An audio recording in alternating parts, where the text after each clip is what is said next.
Donald Duck and Mickey Mouse were staying over Goofy's new house he had bought after he had sold his old trailer home ever since Disney no longer kept House of Mouse on the air. They hardly ever saw Goofy that day in light of him starting to become secretive. It was like he was hiding something. Donald wanted to ask what it was, but Mickey told him it wouldn't be polite. It wasn't any of their business. He had heard that Goofy would get defensive, even aggressive, if anyone asked what he was doing, staying at his new place all the time. It was like there was something dark going on with a normally lovable goofball. Mickey knocked on the door, and Goofy, dressed like a butcher, answered. It wasn't too off. Goofy had gotten a job as the town butcher after House of Mouse had ended. Despite what most people would think, that being a butcher is one of the jobs he should stay away from because he's a klutz, he's actually, ironically, careful and talented. His family actually had butchers in it. He may as well have started looking for work because of Disney replacing him with a bizarre recreation of early times Goofy in the new Mickey shorts. Mickey and Donald were the only people he felt could never ask him about why he hardly ever came out anymore.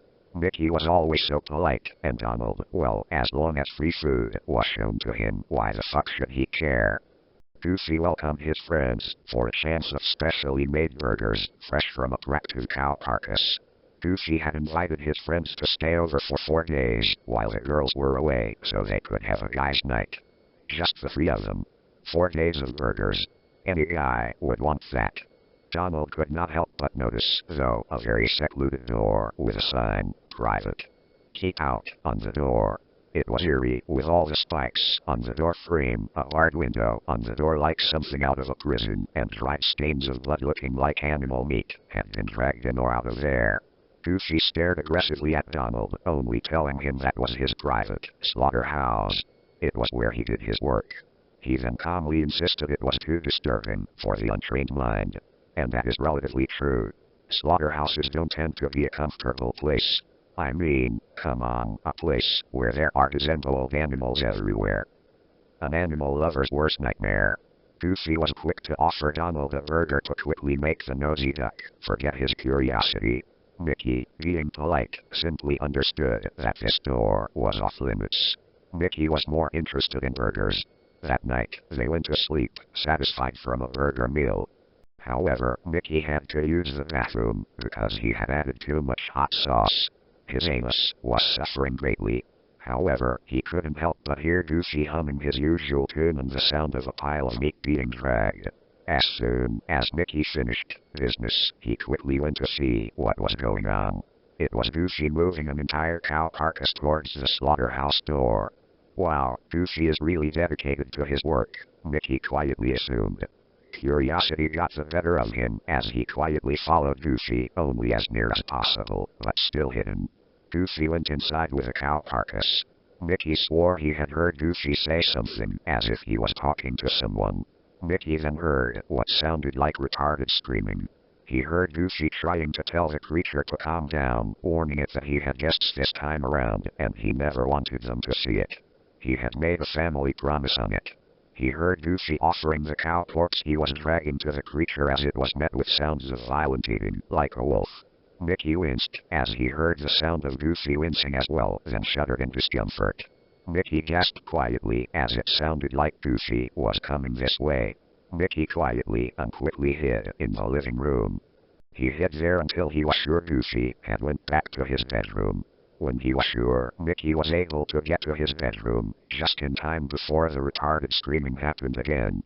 He then heard Goofy rushing to the private room. He heard Goofy trying to hush him like someone loving, like a parent, then the screams hushed down. He heard Goofy offering something named Fofo to him, then Mickey heard retarded laughing. Then, it quieted down. The last he heard was Goofy returning to his own bedroom, and he was sure it was said and done. The following morning, Mickey was tired, had a bad morning headache and tired eyes. Donald was insultingly well rested, though to be fair, he was a notoriously heavy sleeper. Goofy looked as if he was sad. He had the look that he was alone in this world. Like he was stuck with something that burdened him. Mickey would not dare to ask him. Mickey was better than to let his curiosity make him do such a thing. Mickey decided that it was best to only include Donald on this. Midday, when Goofy went to work at the butcher shop, Mickey told Donald of the event that had happened. Donald felt uneasy with what Mickey told him. He even asked Mickey if he was just playing a dumb, mean prank, but quickly remembered Mickey wasn't like that. Mickey insisted they to investigate them while Goofy was out. They needed to know once and for all what was going on with Goofy. They reluctantly approached the door and opened it. It was a very, very dark room with silhouettes of dismembered farm animals like pigs and cows, which was okay, because again, Goofy was a butcher, this was his supply. Donald and Mickey hopefully assumed this was the only uncomfortable thing here. They heard what sounded like a mentally ill person moaning. Donald felt like panicking. They slowly but surely braved on as they saw more than just bored animals. They saw claw marks on the walls, and some of the meat looked as if it had been chewed on. They couldn't help but see crudely drawn drawings of a happy bunny. That made everyone more disturbed by how out of place a happy bunny was in a room full of dead dismembered animals. They noticed that there were also children's toys there. Didn't help much on the out-of-place creepiness already. They also found crayons, which justified most of the crudely drawn bunnies, as well as Play-Doh, coloring books, pencils, and finally an old, worn-out, patched-up bunny doll with a fancy suit and tie, eye missing and some fluff seeping out. Both Donald and Mickey were thinking, what the hell is Goofy doing in here? Suddenly, a clawed hand wearing a ripped glove grabbed the bunny doll as Mickey and Donald screamed. The hand revealed itself to be someone who possibly belonged to the same species of dog-like creatures as Goofy, but he looked grossly deformed. He murmured something in a retarded dialect as he held onto his bunny doll. Then, he repeatedly started to say, "My fo-fo," over and over and over again. Donald, in a panic, knocked Mickey down to help himself. Donald, the ungrateful coward, escaped. Mickey was covered in the blood of the cows that had been fed to the creature before. The creature ended up getting the wrong idea and was convinced that Mickey was his next meal. Mickey screamed as he ran for it, but not without getting clawed in the back. Mickey screamed as the pain was unbearable. Adrenaline kicked in and Mickey escaped as the creature did not pursue because it was chained to the wall, the chain long enough only to go to only certain parts of the room, but not all the way through. As Mickey escaped, his back was bleeding heavily as a regretful Donald went out of his way to try and call for help. He was a coward, but not selfish. He couldn't help it, he was scared out of his wits. However, the phone couldn't work. Donald quickly saw that the line had been cut by a bloody butcher knife. And there stood its owner, Goofy, with an angered, betrayed face. "I'm sorry it came to this, guys. But Cousin Goofy's family, he's all I have left in this world. Clarabelle made a mistake going through that door and..." "Well, it didn't end pretty," Goofy said with a remorseful sounding voice. Goofy grabbed Donald by the neck, walking past an injured Mickey, who watched fearfully as he saw the shadows of Goofy giving Donald to Cousin Goofy as the monster ripped Donald to gory shreds. Mickey got up, struggled to fight the pain as best he could, and made a run for it. He got to his car, trying to start it, but he saw that the engine was clogged by animal intestines.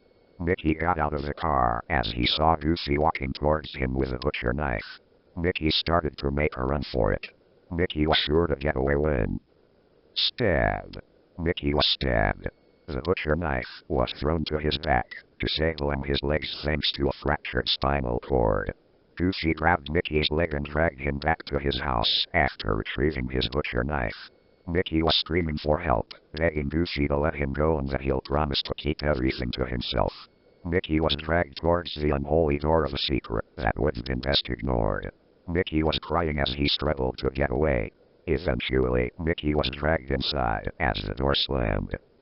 What can be finally heard was the sound of flesh ripping, retarded screaming, and Mickey's blood-curdling scream. Then, silence. Then, one last voice was heard. That was Goofy's. "I lose more friends this way,"